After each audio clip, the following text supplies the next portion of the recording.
I mean, it's circumstantial evidence. right? It is circumstantial evidence. Right, right. And I mean, yes, you can prove your case based on circumstantial evidence. You have a right to do that.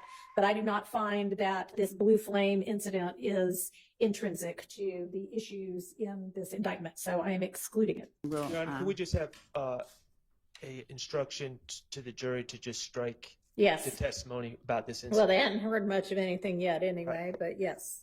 If you're new, make sure y'all hit that notification bell, that like, share, comment, and subscribe. Grab a seat. We finna dig deep. What's up, YouTube family? Welcome to the channel. I'm your host, Jay. And man, y'all know we got to talk about this Young Thug YSL-RICO trial. But before we dig deep, y'all do me one solid. Definitely tap that notification bell so you'll get the drop whenever we drop. Subscribe to the channel if you're not subscribed. And definitely help me get those likes up so we can spread this information and continue to help the channel grow. Salute to all the new subs. And let's dig it. Now, today, man, the YSL trial again went nowhere. What did we learn today from the state's witnesses that came up? Absolutely nothing. What did we learn yesterday? Absolutely nothing. What about the day before? Absolutely nothing. So ask yourself this. How's the state's list continuously getting longer, but we're not getting any information? No explosive testimonies, no nothing, just a bunch of filler witnesses to fill the dead time in that the state has while they're still trying to connect the dots on their own narrative on this alleged open and closed case? Make that make sense. Man, today, the judge actually ruled down on the actual prosecution's narrative again when they tried to introduce another act that's not in the indictment. This video, we're gonna actually break down exactly how this happened, why it happened, and the pattern of behaviors that led to this happening. Y'all know the vibes, man. Subscribe to the channel, tap that notification bell, hit that like. Y'all ready? Let's dig. Testing. Where we know that other instances that have involved the groups of people that are an interest in this gang war have been seen and apprehended at. We believe that it's relevant because it tends to show that this particular firearm was used in at more than one location and more than one incident. So the connection of the locations by shell casings is not like it's 2 years earlier or 20 miles away. The proximity and temporal proximity of the locations are what we believe make it relevant. All right, and which group is it that is alleged to, that you, the state's theory at least, committed this, So- is it Springdale Road in this? Yeah, so 2905 Springdale Road, yes, on January the 28th, which was, Right. And Your Honor, we are not going to always in each case be able to say this Okay. person had this gun. Right, but I mean, was this alleged to be 2 YSL shootings No, or? the 2905 Springdale Road, just 1 Mhm. second, was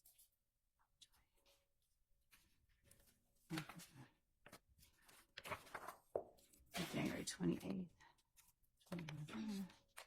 was the location of Miss Antrevia, is the location of one of the witnesses that we have. The Springdale Road, Yes. right, and who is alleged to, or which group is alleged to have committed that shooting? There was, during interviews, there was an allegation. The groups that were alleged to have been involved were the groups that are listed, YSL and F Gang. But Okay. I cannot say, So for the Blue Flame and then for Springdale Road, is YSL the group alleged to have committed those shootings? not for Blue Flame, we don't know. But the Okay. Springdale Road, there was an allegation that YSL committed the Springdale Road shooting. Okay, We don't know who committed the Blue Flame, but we do know that the shell casings that were at Springdale Road were also fired at the, they are producing knife matches to a location just a mile away from Club Crucial in the latter part of December 2014. all right, and is this Club Crucial, or not, I'm sorry, is this Blue Flame shooting anywhere in the indictment? No, it's not that it's in the indictment. It's just that it's the proliferation of violence and the location of the amount of violence caused by these weapons that have been used in these various shootings, we believe is relevant. Okay, yeah. See, I don't know about y'all, but this is the part right here with Miss Love that just pisses me off. Like, why do you keep on bringing up information in cases and situations that aren't tied into this case? If Blue Flame was an incident that should have been tied into this case, you should have put it on the RICO. Stop introducing false information, false evidence just to try to make a picture be what it's not. This is one of the reasons the state's case is falling apart. Let's dig. Okay. And is the weapon that matches both of these also, was it found in the possession of anybody who's alleged to be a YSL co-conspirator? No. Let me make sure about that. Hang on. Do y'all even have the weapon that these two things match? No, we don't have the weapon. We have shell casings, but not the gun in this particular case. And so we don't, and we're in showing the back and forths, we're showing the amount of shootings. Okay. So I know that for a lot of the different incidents, there is a theory that, there is one shooting by one gang against another, and then the other gang retaliates against the first gang, and it goes back and forth, back and forth. Right. Is the blue flame shooting alleged to have been any part of that back and forth, back and forth? We don't have that. Weapons used there were knifing hits too. Okay. So you just want to show that, I assume will have some evidence that in some way ties YSL to the Springdale Road shooting, and you want to be able to show that somebody involved in that might have been involved in some other shooting, just to show that they shoot things up a lot. Well, the count one of this indictment alleges exactly that. Okay, but this isn't an overt act in count one of the indictment, right? No, but it's not an overt act. No, the blue flame, no, but it is. Now, this is crazy. It should all be illegal. The whole case should be thrown out. The judge, the prosecutors, the assistants over there sitting at the table with like they should just pick all their stuff up, put all their stuff in one big black garbage bag, and toss that shit out. Like, this is crazy. See, this is what the state keeps getting over on the whole defense, and this is why it's so many different motions being filed, because this RICO umbrella, it's a big umbrella of whatever the fuck the state wants to really put into the RICO. That's the thing. So that's why they like to have it at the RICO. If we can get this person that didn't have anything to do with this case to say that they did this, or they did go to jail, that this person had this, they're all tied to YSL. Why? Because if you're in the jury box and you're listening to, man, this person shot this person shot this person, and man, he ended up having to go get questioned by a detective. The crazy thing is, if you actually break it all down, when the defense comes back and spins around, you find out that the person that got shot is actually one of the defendants. The house that got shot up was actually one of the defendants' house.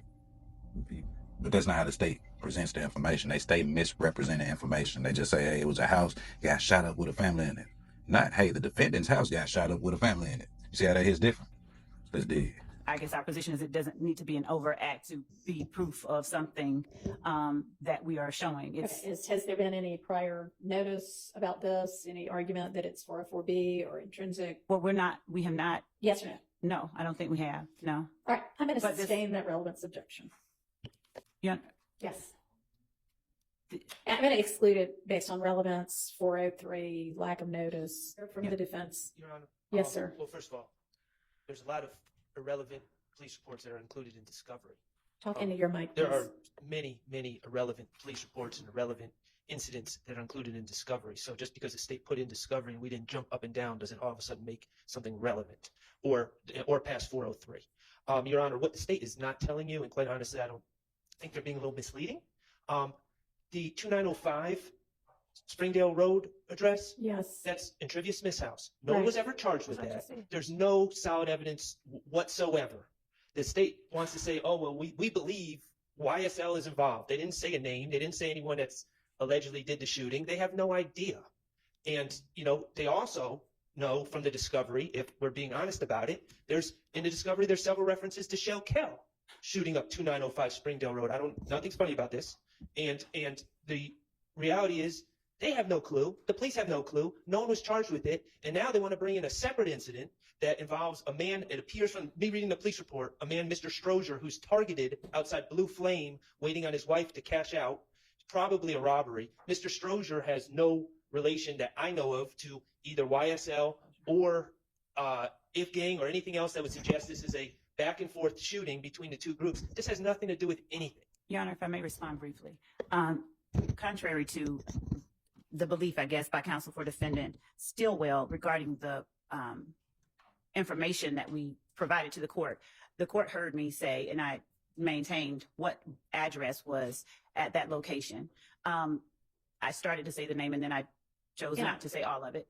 But it is alleged at that time that she had begun seeing Kelvin Watts. And this is the precipitation of the providing of that video where we see Antonio Sledge and Quindarius Zachary saying, we ain't going back and forth. She provided this to the police after this shooting, right after this shooting. That's how she interfaced with Detective Dennis. So while a member of YSL, I think Mr. Zachary, said something to the effect of, well, somebody said Shell Kell shot it up. But at the time that this shooting happened, she was dating Mr. Watts. And so there was, it was said sort of sheepishly, the court can hear it, it'll come in, I believe, during other testimony. But the idea that I'm certain there would be a desire that everything that we put in here is considered irrelevant, but it's not, simply because an assertion is made by, one of the accused that it's not relevant. It's by persons on behalf of this enterprise. And so in as much as that person's name, Do you have any evidence that the shooting at the Blue Flame was perpetrated on behalf of, at the direction of YSL? Your Honor, what the evidence that we have that we believe suggests that a member of YSL was involved in that is a knife in hit. Right. Okay. A member of YSL was involved in that is not the same as it was done at the direction of, in furtherance of YSL. And Your Honor, So all you have is that the gun used here is suspected to have, was apparently the same gun used at the Springdale Road location, which is suspected to have been done by a YSL member, but could equally have been done by somebody who's not YSL, under the theory that, it's circumstantial evidence. Right? It is circumstantial evidence. It is. All right. Right. And yes, you can prove your case based on circumstantial evidence. You have a right to do that. But I do not find that this Blue Flame incident is intrinsic to the issues in this indictment. So I am excluding it. Now, the YSL defense has definitely been on a roll over the past couple of weeks, actually just shutting down each witness that the state brings up. But ask yourself this: how many times is a judge going to continue to allow the state to actually be late for one, showing up to court, and be unprepared for the case, keep making excuses, and keep adding additional witness just to help try to paint the narrative? Now, it's interesting that if this was all reversed and this was the defense, as we've seen, it'll be 33 objections within 30 seconds. So why is it that the state keeps on getting to allow different type of witness and evidence in just to try to help push their narrative? Now, I do have to say that the judge did actually make a fair ruling today. So I definitely got to say salute to the judge and YSL Short, because Short has definitely been on fire, just shredding the actual state's narrative with each witness that's actually touched his stand. But ask yourself this: with Zachary coming to the actual stand, will he actually plead the fifth? Or will he actually be the glue that the states need to actually put their case together? Now, interesting that the state actually used this man in the condition that he's in to actually help get their conviction in their narrative. But ask yourself, if the case is actually about justice and saving lives, is the state actually willing to risk the life of one of the witnesses just for a conviction? Man, this case is getting sick, but it is good to see that the YSL defense team is definitely on that stuff. The state, the tactics, the maneuvers that they do with their witness, the mishandling of their witnesses, how they use them, throw them in jail, manipulate, coerce, should definitely be a violation of the actual law altogether. And that's just my personal opinion. Going forward, the state's still going to continue to use filler witnesses that have no information that'll help further this actual case or the state's narrative. So it was good to hear Judge Whitaker today actually make that ruling saying, hey, I don't see the intrinsic act, and nor do I see how this actually enhances or furthers the RICO. That was big, because finally, the state actually got to put in their place, and it looked good to see. When y'all jump in the comments, let me know y'all's thoughts. Did Judge Whitaker make a fair ruling? Is the state just doing anything they can to try to get a conviction?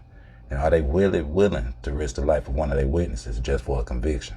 Sick case, sick situation. Y'all jump in the comments, let me know y'all's thoughts. Till next time, remember, the life you save might be your very own.